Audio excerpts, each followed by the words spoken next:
What do we expect tonight? Restoration. Restoration of things, restoration of people, restoration of opportunities. Perhaps I should turn it into a prophetic word already, that in the name of Jesus tonight, not tomorrow, not next week, I prophesy over someone, the things you have lost, the people who have left you but not by God's ordination, and the opportunities that have left your life, I declare tonight that they gravitate back to your life. They gravitate back to your life in the name of Jesus. Hallelujah.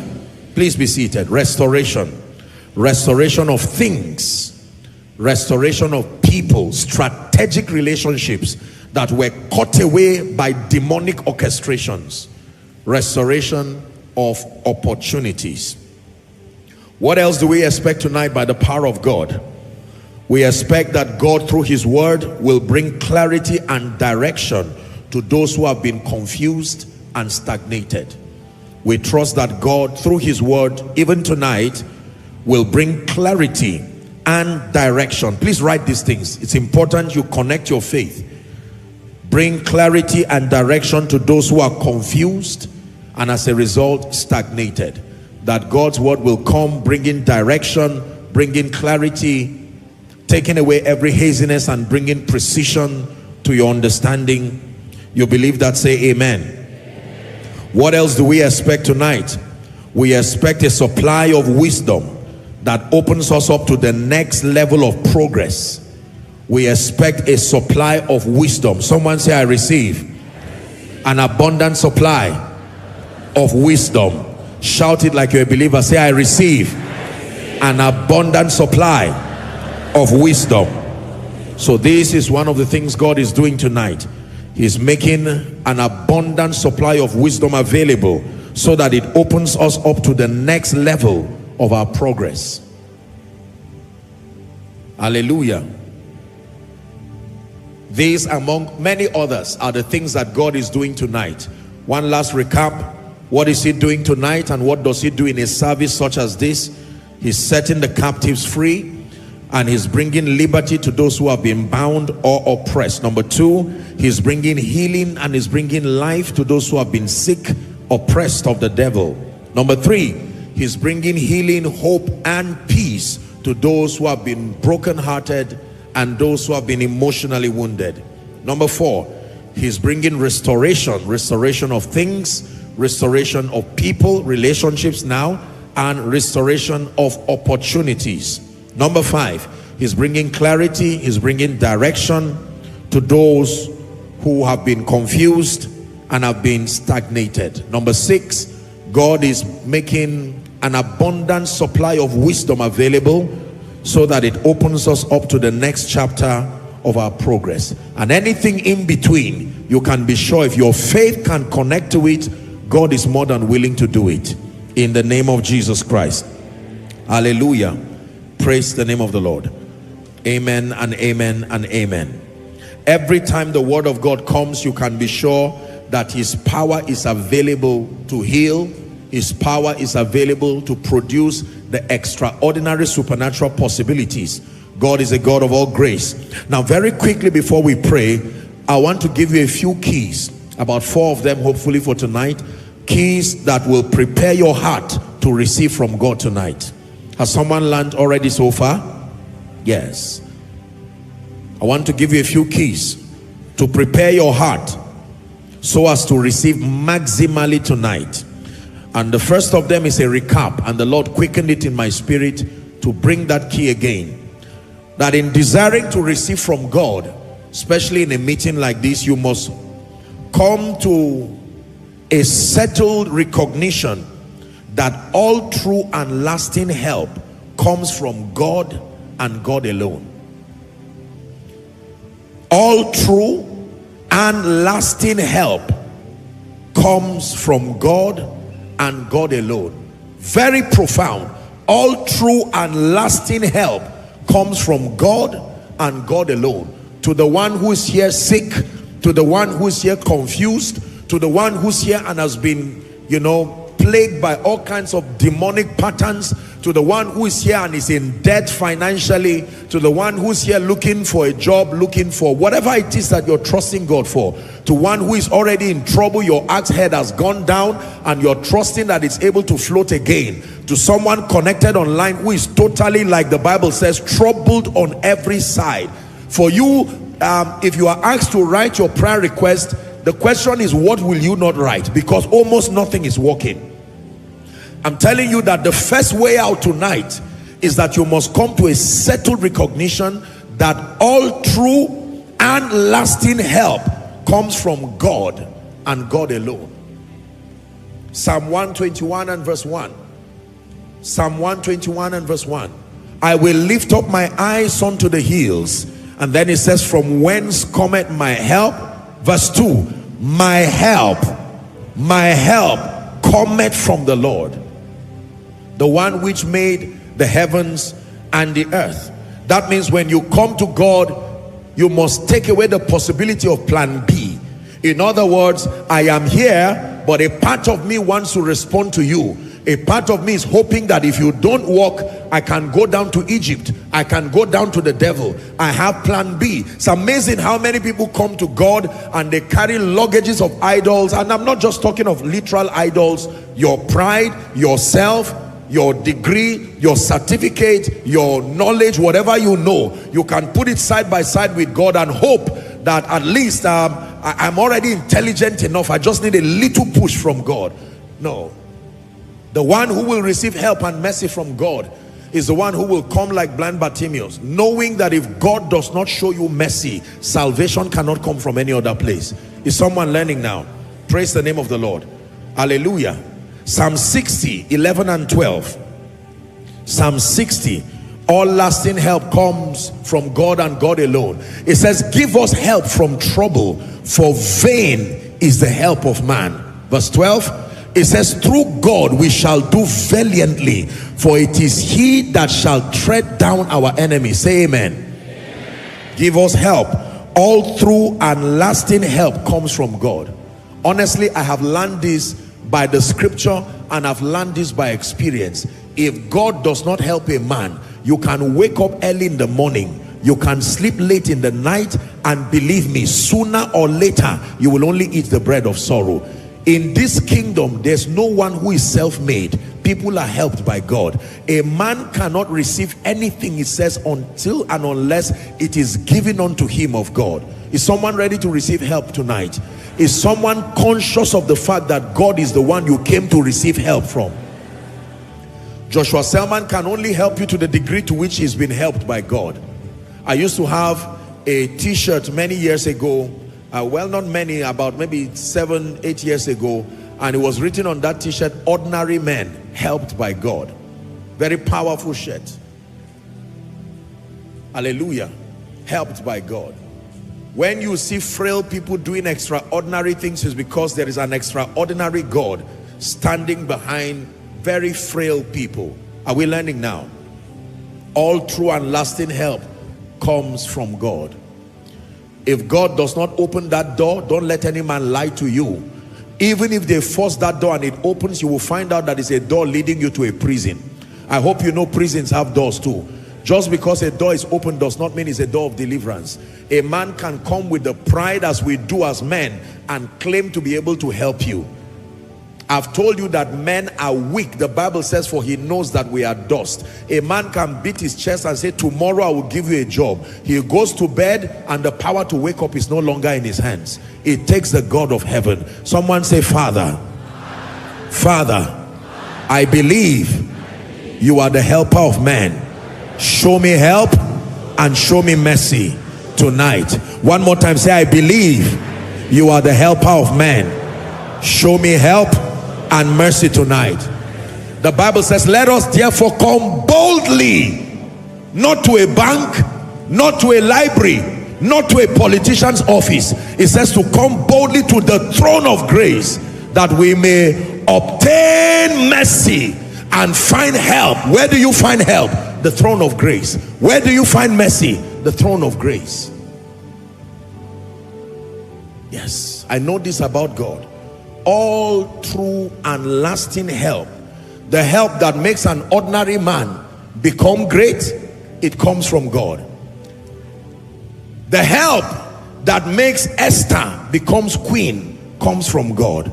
The help that makes Gideon become a warrior comes from God.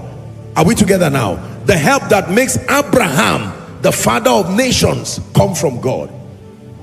The help that will make 12 ordinary people, fishers of men for some of them, businessmen some of them, ordinary people, to become mighty apostles, it comes from God. It is only by him we can run through a troop. It is by this God that we are able to leap over walls. Again, someone lift your hands in 1 minute and say, Father, help me. I acknowledge that help comes from you. Turn it to prayer in 1 minute, and in doing that, lay down your pride. In doing that, lay down everything the devil wants to use to interrupt you. In the name of Jesus, show me help and mercy.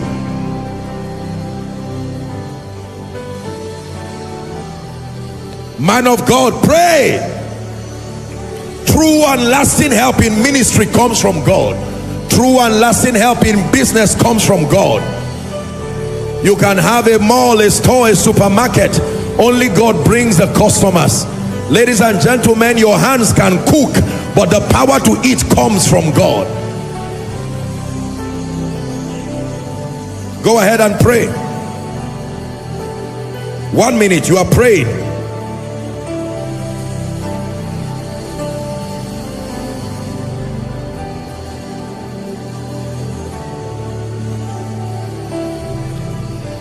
In the name of Jesus, I'll show you a scripture I've shown you before, but never forget it. 1 Chronicles 29, 11 and 12. Give it to us, please. 1 Chronicles. Let's read together, everybody. Ready? 1, 2, go. Thine, O Lord, is the greatness and the power and the glory and the victory and the majesty, for all that is in heaven and in the earth is thine. Thine is the kingdom, O Lord, and thou art exalted as head above all. Shout verse 12 now. Both riches and honor come from thee, and thou reignest over all. And it's in thy hand power and might, and in thy hand it is to make great and to give strength to all. A man who claims that a door opened and is not by God, keep watching. Sooner or later you will see that the one who opens that door must be the one who defends it too. There are men who can open door, but they cannot keep it opening. There is only one who has the key of David. When he opens that door, he says no man can shut, and when he shuts that door, he says no man can open. Tonight, in the name of Jesus, God who you have trusted, may he cause you to be like Mount Zion.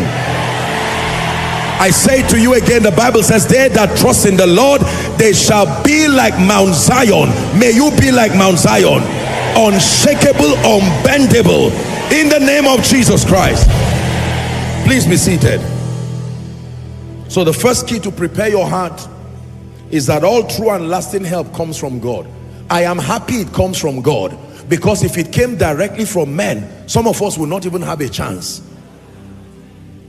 Some of us will not have a chance, perhaps using tribal sentiments. Some of us will not have a chance, perhaps using whatever parameters. But I thank God, because he's the exclusive custodian of all good things. The Bible says every, not some, every good thing and every perfect thing comes from above, from the Father of light, in whom there is no variableness, no shadow of turning. I'm praying for you. May the light of his goodness shine on you tonight. I sense in my spirit that someone, you came here confused, ordinary, but you will soon collide with the power of God that lifts men. You will collide with his grace in the name of Jesus Christ. Please be seated. It's one thing for a man to reach out to God, but it's another thing for God to reach down to a man. When God insists on touching a man or lifting a man, woe betides the one who stands his way. I tell you this. Hallelujah. Did you ever read that scripture, let God arise?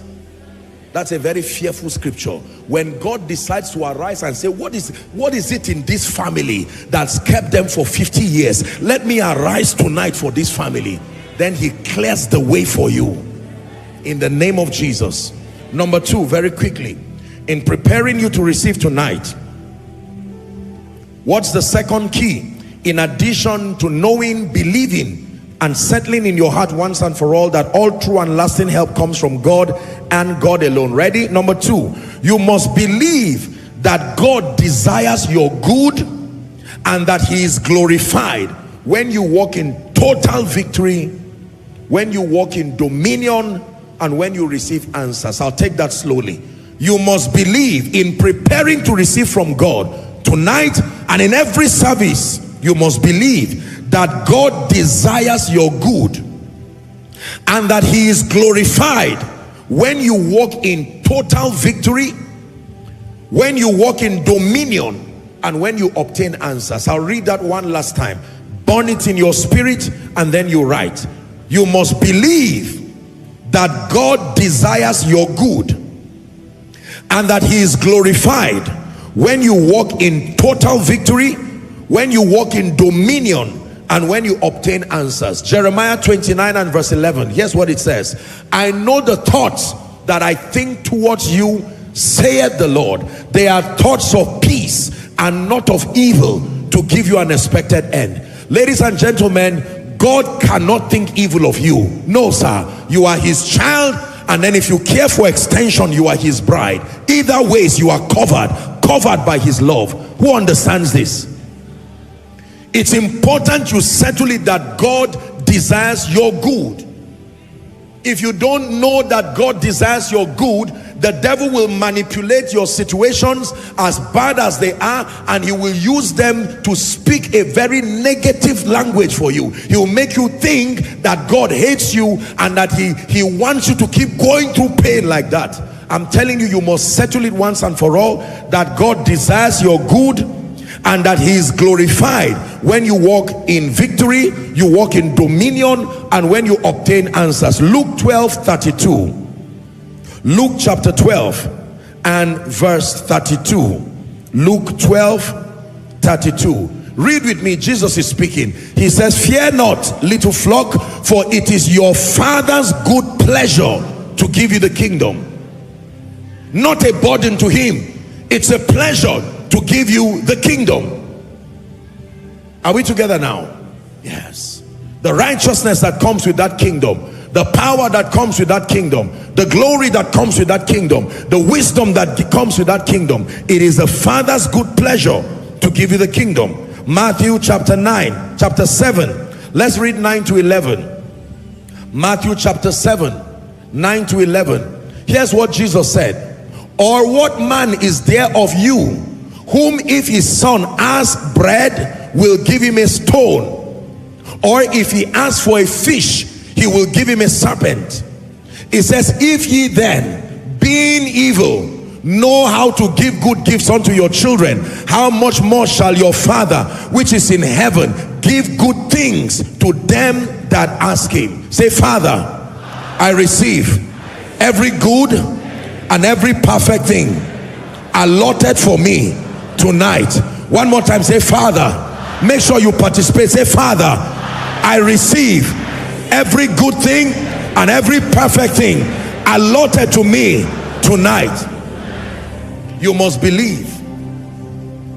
Listen to me. Your rising brings glory to God. Your prospering brings glory to God. Your being healed brings glory to God. Your obtaining a job brings glory to God. Are we together?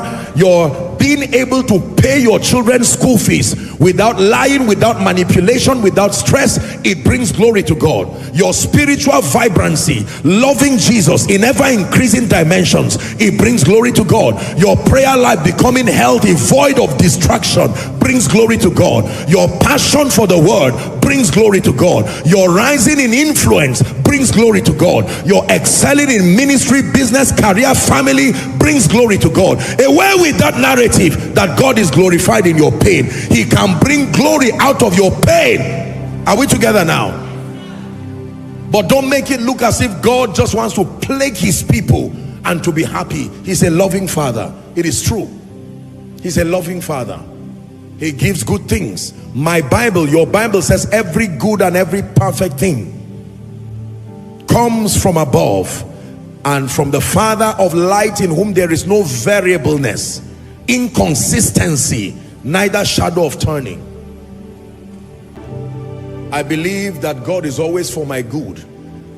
If there is one ally that becomes the basis of my victory in Christ, I don't know if I trust men that much. I do, but men have proven to be inconsistent. But there is a friend that sticks closer than a brother. I borrow from the words of David Yonggi Cho. He's a senior partner. He's a father. He's a friend. He's a savior. But my goodness, when he becomes your partner, you are victorious completely. Regardless how life works its way, you will emerge victorious. Is someone learning tonight? God desires my good. Let me speak to a mother here.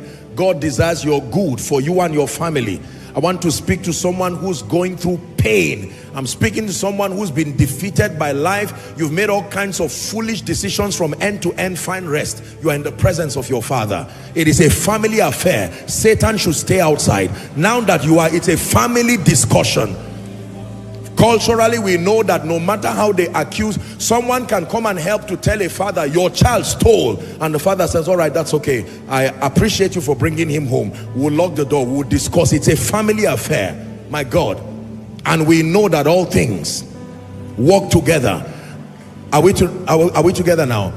For them that love the Lord. When it becomes a family affair, you know you are a winner already. Even if it chastises you, it is that you will bear fruit. Are we together now? It's important. You must be conscious of the goodness of God. Moses asked to see his glory, and the first revelation of his glory, he said, I will let my goodness. Are we together? Something happens to you when you believe that God desires your good. It helps you to edit the kind of prophetic word to receive and the one to throw into the trash. Are we together? It helps to give you joy in the midst of turbulence, because when you're going through negative situations that don't make sense, the devil is a master. He knows how to cash in on these situations, and he says, where then is the faithfulness of God that you are not able to pay your child's school fees? Where then is the faithfulness of God that your ministry is not growing? Where then is the faithfulness of God that cancer is eating up your body? And in the name of Jesus, when you have this revelation, you can tell Satan, though he slay me, yet will I praise him. I am conscious of his goodness. I know that though my beginning be small, my latter end will greatly increase. And like Jesus, you will tell him, get behind me, Satan. Get thee behind me, Satan. Get thee behind me, Satan. God is a good God. He is good to me. He loves me. If he gave Jesus for my sake, there is nothing else he cannot give me, as is consistent with his will and plan and purpose in my life. This is my orientation. Tonight, do you believe it is God's good pleasure to heal you? You see, as subtle as this thing is, if you don't believe it, the devil can cheat you. No matter how powerful a service is, you can get up and walk away. Some people hope God will touch them. They are watching to see if he will touch them. Sometimes our children here, we have packages for them. You know, the welfare department just prepares something for them. And most times when I come to greet them, I'm happy to announce to them, when I see the welfare standing with some package, I tell all of them that there's a package for you. And all of them in unison, they rejoice, they smile, because they know that this thing, there's no favoritism. And some of them don't even hug me again. They stand in front of me and face the package where the biscuit is, and I'm there trying to hug them. And as much as they love me, they are conscious of the fact that, look, after this hug, so I can forgo the hug and pick my biscuit. They are conscious of fatherhood. But many of us, when we come before God, we are more confident that he will touch others than we are that he will touch us. If I ask you, will God visit others? Yeah, oh, for sure. You watch and see. But will he visit you? You've heard me say, if God is going to bless 10 people, I will start interceding for the remaining 9. One spot is taken immediately. At the instance of that announcement, I know there's one vacancy. That's how much his jealousy has been invested over my life. Do you believe this? He's a good God. He's a good God. In the name of Jesus Christ, He's a good God. Hallelujah. God will be so good to you. Many people will be, they'll almost be tempted to use you to talk to Him, because they say whatever it is between you and God, I have learned that it's as if it does not. Are we together now? Your result will be so obvious. People will say, I don't mind you helping me to talk to Him, that I still love Him, that I need Him to visit me, because I've seen His goodness in your life. The psalmist said, oh, taste and see, not just that the Lord is wise, not just that the Lord is mighty. When it has to do with tasting and seeing, it is the goodness of God. Please be seated. You want to receive tonight? Number 3,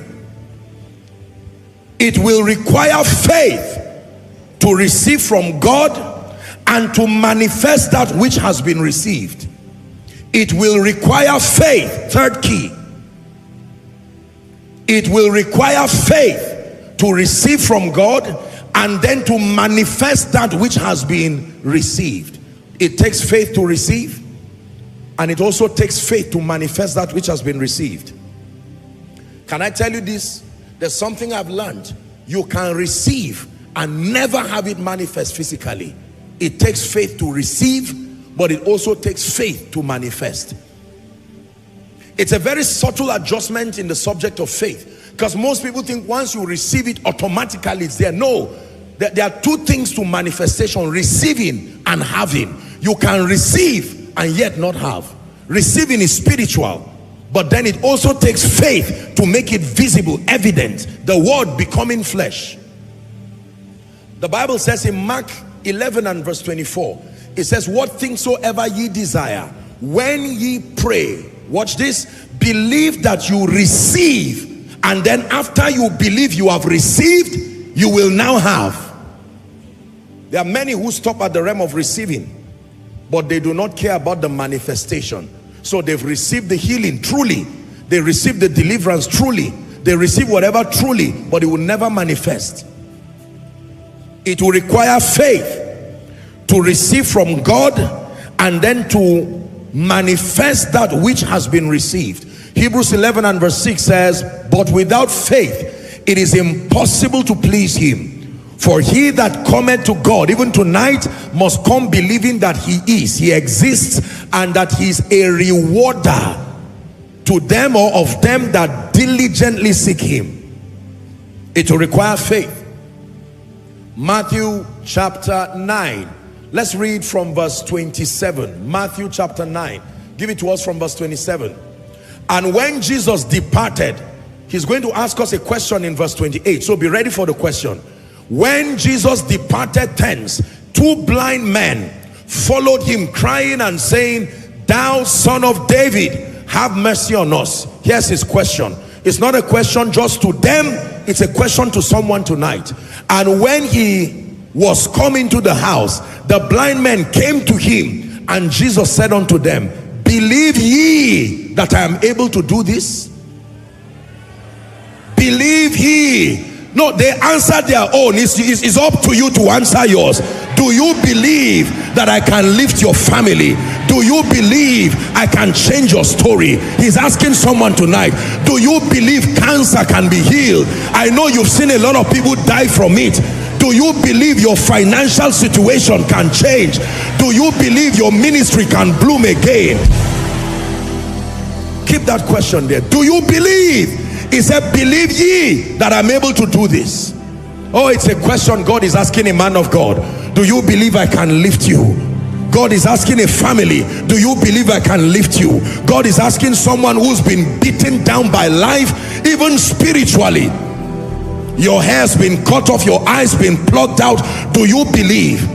There's nothing called hopeless with God. I read you a scripture in Amos that the Bible says, even as a shepherd will pursue a sheep and will save from the mouth of the lion 2 ears and 1 leg, or 1 ear and 2 legs. How does a shepherd look for an animal? He's looking for his missing sheep, and then he finds it. Amos 3 and verse 12. As the shepherd taketh out of the mouth of the lion 2 legs or a piece of ear, so shall the children of Israel be taken out that dwell in Samaria. And all that, you know what that means? That's a spectacular dimension of deliverance. You imagine a lion that it's eating everything, the heart, intestines, head, whatever, and the shepherd looks at the lamb and sees that all that is left is 2 legs and 1 ear, and he still will chase it to find it. The good shepherd for you. The good shepherd for you. Ministry has been destroyed, nothing left. Your testimony gone down, reputation gone down, influence gone down, passion gone down. God says you are still not a waste. I will still pursue you. Because if you have an ear to hear and your feet to take a step in obedience, are we together? The Bible, this one even has an ear to hear. How about the valley of Ezekiel? The Bible says the bones were already dried. At least this one, the lion, there were still 2 legs. Those ones had become bones. And it says, Son of man, can these bones, can this ministry, can this family, can this spiritual life, can this prophetic ministry, can this apostolic ministry, Son of man, can this bone live again? Let me tell you this. I don't blame the prophet for saying only thou knowest. It's a wise way of saying, God, don't waste my time. I'm in this valley, it's not my fault. I'm looking at an impossible situation. And he said, prophesy in the name of Jesus Christ. I come in the spirit of Ezekiel tonight, and I'm speaking to someone's dry bone. I don't know what made it dry, and I don't care how long it has been dry, but in the name of he who died and rose again, I decree and declare over your life, may every dry bone, dry organs, every failing organ, may it come alive now in the name of Jesus. May it come alive in the name of Jesus. Dead finances come alive. Spiritual life come alive. Beauty and glory, let it rest upon you, and every garment of shame and reproach, we tear it from you forever. Please be seated. Back to Mark chapter 9 verse 28. Ladies and gentlemen, I am surprised. Matthew 9, my apologies. Yeah. Now look up please. As compassionate and loving as Jesus is and was, he never moved until he had the answer. He came to heal them, but you would think he would say, okay, you guys are wasting my time, and just go ahead and heal. He said, keep it there, media. We're walking that scripture. Do you believe I am able to do this? Guess what? The Bible does not tell us how soon they answered. For someone is taking you 1 year to answer him. He asked you this question in January. You said, Lord, well, honestly, the unique situation with me is that I'm owing my rent and there's a problem. He said, well, I understand. I'm touched with the feelings of your infirmity. But I'm asking you, do you believe? It's about his ability. I taught you that faith is hinged on 2 attributes of God at least. Number 1, his integrity. Number 2, his ability. There are men who have integrity, but they don't have ability. If they tell you I will do something, they will do it. But sometimes they say, I wish I had the power to do it. There are people who have ability, but they don't have integrity. They can say, I will give you a job. It's within their power, but because they don't have integrity. What makes God faithful and true is that he has integrity and he has ability. That God is not a man that you should lie, nor the son of man that you should repent. If he has spoken, he will do it. Has he said, and would how did he put it now? God is not a man. Thank you. Numbers 23:19, that he should lie, neither the son of man that he should repent. Had he said, and shall he not do it? Had he spoken, and shall he not make it good? Can I tell you this? Many believers do not know the power of the will that God gave man. Do not assume that just because the Bible makes provision for it and it's consistent with the will of God, God will do it in your life. There is a role you have to play in answering this question tonight. For some of you, God has been asking it for every miracle service, and you've been making a costly assumption that because you cried in his presence, he should know that you need the miracle. No, sir.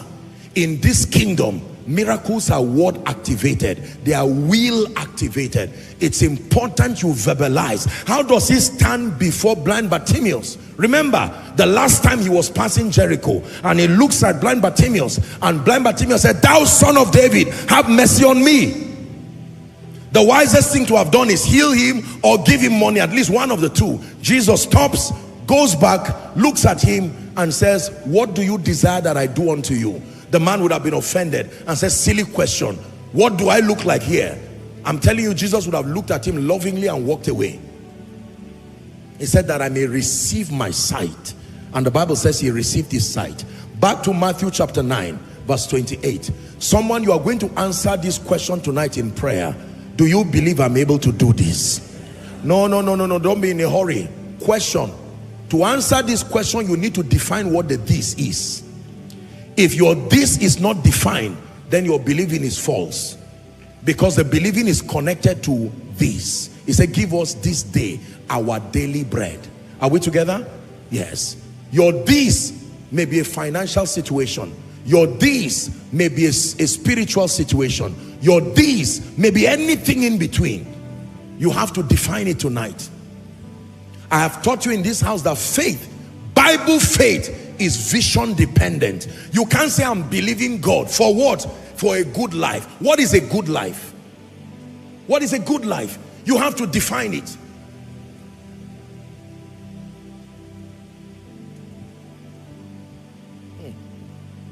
I'm believing God for lifting. Wonderful. What does that mean to you? I'm believing God for vibrancy. What does that mean to you? A resuscitation of your prayer life? A refueling of your passion for the word? Are we together? To be a believer with character, loving the house of God? Any of those still qualifies for spiritual uplifting. So what exactly do you desire for God to do? Many people come to God's house, they celebrate such a palpable presence, and you will be surprised. They just expect God to surprise them, and he will. But there's no definition. They do not know that since God gave you the will, he expects that you verbalize. The Bible says, "Be anxious for nothing." We're Bible students. It says, "But in everything by prayer and supplication with thanksgiving." It says, NIV here, okay, NIV says, "Present your requests." KJV says, "Let your requests be made known." Let is an act of your will. For someone, you need to come before God and be very defined. Yeah, sometimes you cry while saying it, but say it. You have to verbalize it. You have to verbalize it. Are we together? Lord, I'm trusting you. I'm in a financial situation right now. I'm owing 500 million, 100 million, 1 million, 1 billion. It doesn't matter how much. Whether big or small, you are still in trouble. So release your faith all the way. Are we together? Yeah. I'm trusting you for a situation. I'm not able for my situation to change. I'm not able to pay the school fees of my children. Oh, I repent of laziness. I've not been responsible as a father, but I come to you who is merciful and kind. I'm ready to retrace my steps and begin again. While others are laughing at you, you are busy doing the business of reconciliation, obtaining mercy from God. Is someone learning now? This God is the God of all grace. I want you to believe him. There's nothing he cannot do, but you must define it. In the place of prayer tonight, that's why you see I listed for you the things to expect, so that your faith is hinged on something. As a man of God here in my place of prayer, there were exact things I agreed with God. I told him, Lord, you can do more, but I present to you the list. I know for sure that there are people coming who are under the yokes of darkness. Lord, do not spare. Stretch your hands. Do valiantly over their lives. I know there are people who are sick. I know there are people who are confused. I didn't just come here holding a Bible to say, okay, God will touch you. Faith is vision dependent. It's the reason why by the Spirit we assist you in releasing your faith by asking you to tabulate your prayer requests. You are writing it consciously. You are penning it down. I'm praying for someone. God will exhaust your list and create another list for you. God will exhaust your list and by himself he will start writing other things you did not think, you did not imagine, in the name of Jesus Christ. Please be seated. I take time to teach because faith comes by hearing. Now listen to me. Receiving from God requires a number of things. Number one, or releasing your faith to receive from God requires that you have both faith in God and faith in the vessel that you will use. Faith in God to receive and manifest that which has been received. It requires that you have faith in God proper and then faith in the vessel.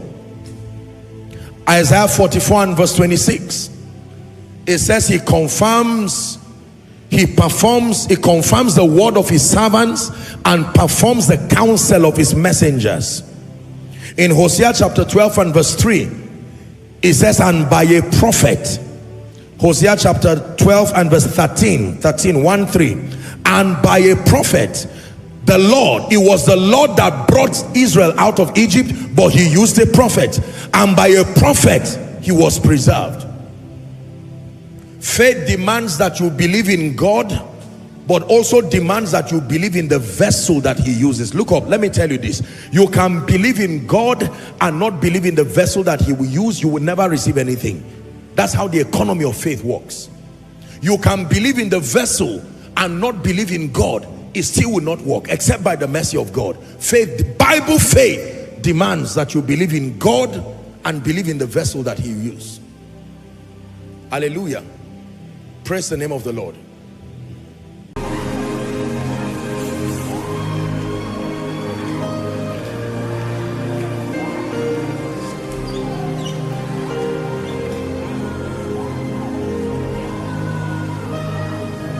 Are you ready to receive speed? Destiny is a function of time, and when Satan steals your time, he has taken a major part of your life. This one will come heavy on someone. There are two ways God gives us dominion over time. I have taught you. Number one is called restoration. Number two is called speed. When God wants to show a man mercy, he brings both. Restoration means the events that should have happened in your yesterday are brought forward to manifest in your today. Speed is that God gives you capacity to do much within a little time. Are you ready to receive it? I pray for someone. Let me start with restoration. I don't know what you have lost through carelessness, what you have lost through lack of discernment, but I pray right now, let the grace for restoration rest on you. Restoration in your finances, restoration in your marriage, restoration in your relationships, restoration over your spiritual life, over your job. Receive restoration by the Spirit of God.